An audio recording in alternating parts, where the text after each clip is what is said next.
Unang araw pa lang, kanya-kanya ng diskarte ang iba't ibang kandidato sa pangangampanya. Sa San Jose City, Nueva Ecija, salungat sa madalas na eksena tuwing campaign period, mas tahimik raw ang naging unang araw ng pangangampanya sa ilang barangay. Para sa detalye ng report, narito si Mia Layagin. Hindi katulad ng nakasanayan tuwing eleksyon na maingay at matao ang kalsada dahil sa mga kandidatong nangangampanya at kanilang mga taga-suporta, kapansin-pansin na sa unang araw ng campaign period ng Barangay at Sangguniang Kabataan Elections o BSKE 2023, tahimik ang lagay ng kampanya rito sa San Jose City sa Nueva Ecija.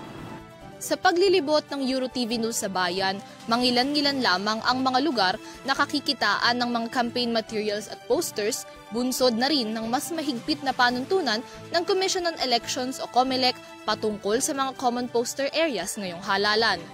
Sa mga barangay sa San Jose City, Nueva Ecija, pinapayagan ang pagpapaskil ng campaign posters sa harapan ng barangay halls, plaza, barangay gym o courts at iba pa na siyang mga common poster areas na itinalaga ng COMELEC para sa naturang bayan.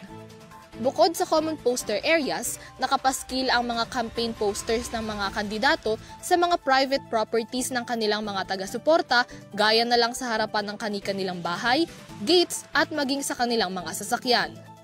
Matatandaan na bago pa man ang pagsisimula ng pangangampanya, naglabas na ang COMELEC ng mga guidelines at regulasyon patungkol sa mga legal na uri ng pangangampanya at ang mga ipinagbabawal.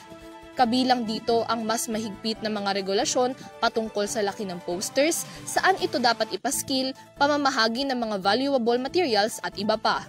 Dahil na rin sa mas mahigpit na pagpapatupad ng mga ordinansang ito, kapansin-pansin din ang pagiging mas organisado ng pangangampanya lalo na sa nasabing bayan.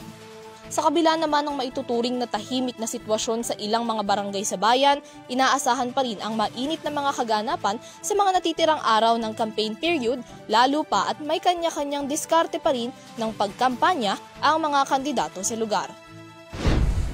Mula rito sa San Jose City, Nueva Ecija, para sa EuroTV News, Mia Layagin, sumasaludo sa bawat Pilipino.